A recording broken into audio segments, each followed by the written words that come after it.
The humans never screamed. That should have been our first warning.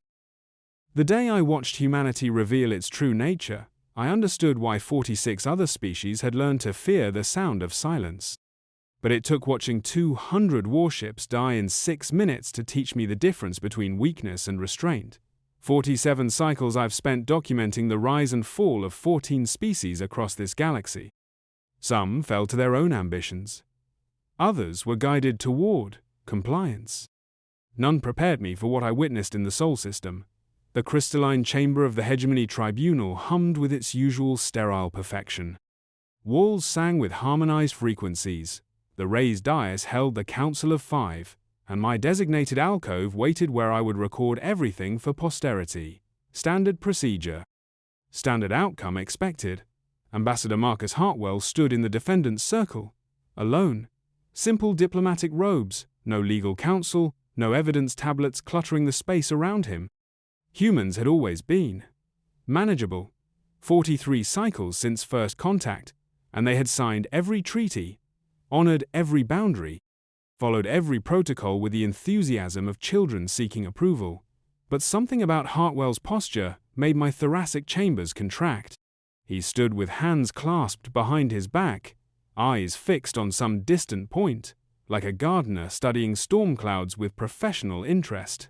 Councillor Theron read the charges, his voice carrying through the chamber's acoustics. The human species stands accused of mimetic contamination of sovereign worlds within hegemony space, specifically, the distribution of cultural materials containing concepts of individual autonomy, democratic governance, and resistance to hierarchical authority. Damning evidence, though I'd found it somewhat minor. 3 worlds had experienced civil unrest after exposure to human entertainment. Keth Prime, Yolan Beta, the fortress moon of Draconis. Their populations questioned traditional caste systems, demanded representation, spoke of human rights, as if such concepts held universal weight. Theron continued. Intercepted communications suggest these contaminations were embedded within cultural exports. Music, speaking of freedom, stories glorifying rebellion, art suggesting all beings possess worth regardless of function. I watched Hartwell throughout the recitation. No surprise flickered across his features. No protest formed on his lips. No fear widened his eyes. He listened like a man hearing a weather report when he already knows the storm's path. "Honorable councillors," Hartwell said when asked for his defense. "We have nothing to add." Silence stretched. Councillor Vrain leaned forward, bioluminescent patterns flickering. "No counter-evidence? No justification?" "We have nothing to add."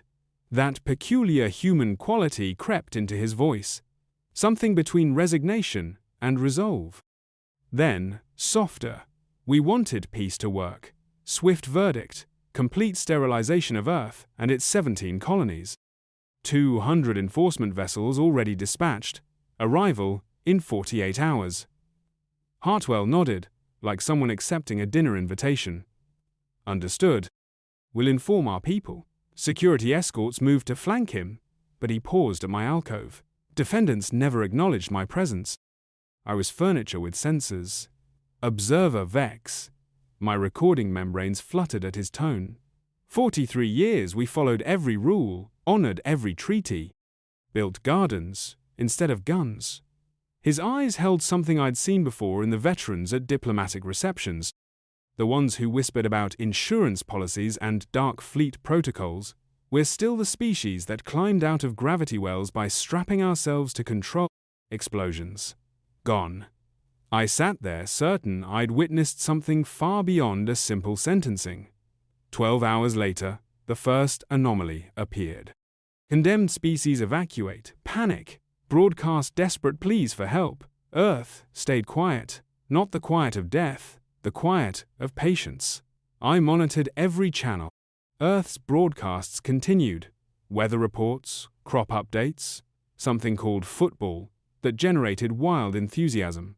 No mention of sterilization, no emergency alerts. No calls for aid. Baffling behavior. Admiral Cross reported normal fleet approach. Earth's defense platforms powered down. Orbital stations ran minimal operations, though their maintenance schedules followed an oddly regular pattern, synchronized to some hidden rhythm. Human vessels departed the system, but these looked like routine commercial runs, not evacuations. Cross transmitted regular updates. The human system appeared unprepared. Earth's population centers showed normal heat signatures. Agricultural zones continued their cycles.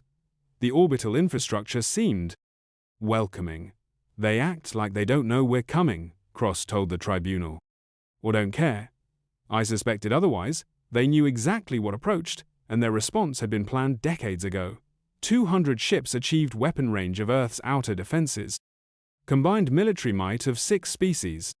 Enough firepower to crack planets or turn star systems to debris. Earth's final transmission. Message received and understood. We wish you peace. They should have screamed, run, fought. Instead, they offered peace, while something vast stirred in the spaces between worlds. The void breathed. Cross moved into attack formation when a signal broadcast across all frequencies. Not from Earth. From the emptiness beyond our charts, from spaces marked barren on every map. The voice was synthetic, ancient, patient as erosion. Protocol 0 is now active. All diplomatic solutions have been exhausted. Fail-safe authorization confirmed. Dark Fleet Command acknowledging 47 years of operational hibernation. Transitioning to active status. Empty space tore itself apart like gods clawing free from the grave of vacuum itself. 47 vessels materialized. Impossible size. Hulls scarred by decades of cosmic radiation. Forms built for function alone. No decoration, no marks, no beauty. Tools with a single purpose. 47 cycles I'd catalogued every known warship design.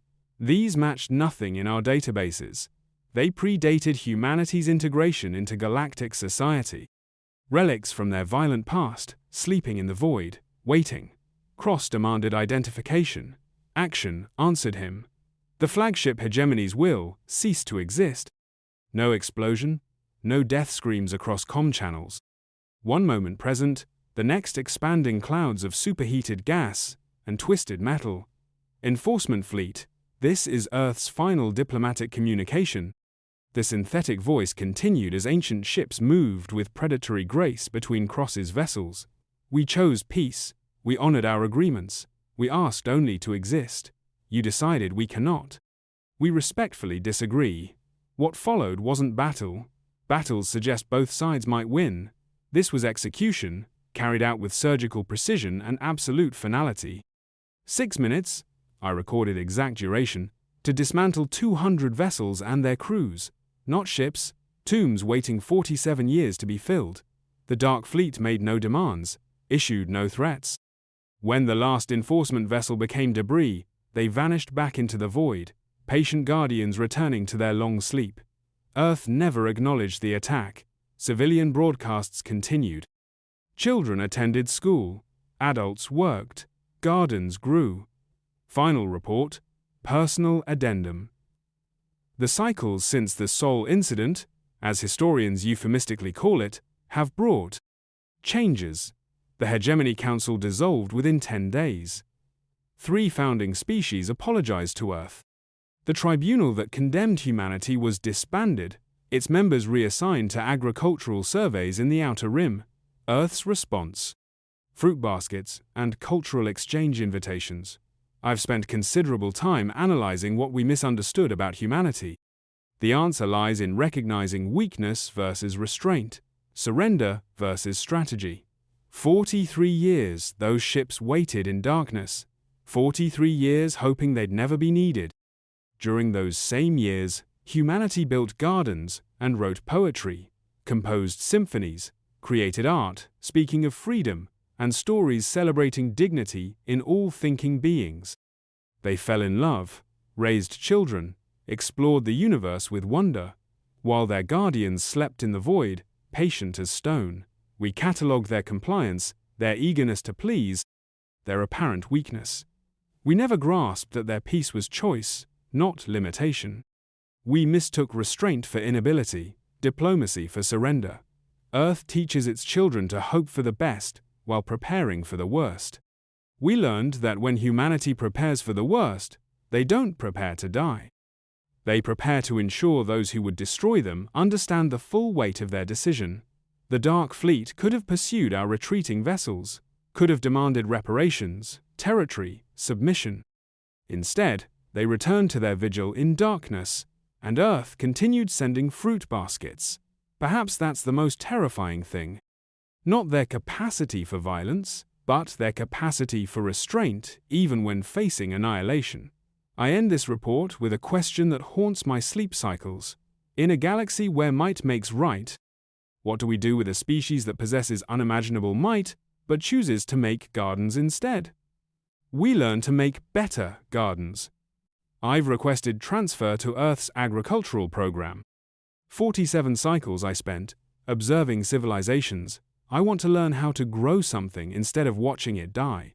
End report. Observer Vex was reassigned to agricultural development following this report. The Dark Fleet remains classified at highest levels. Earth's cultural exchange program has a waiting list of 47 worlds.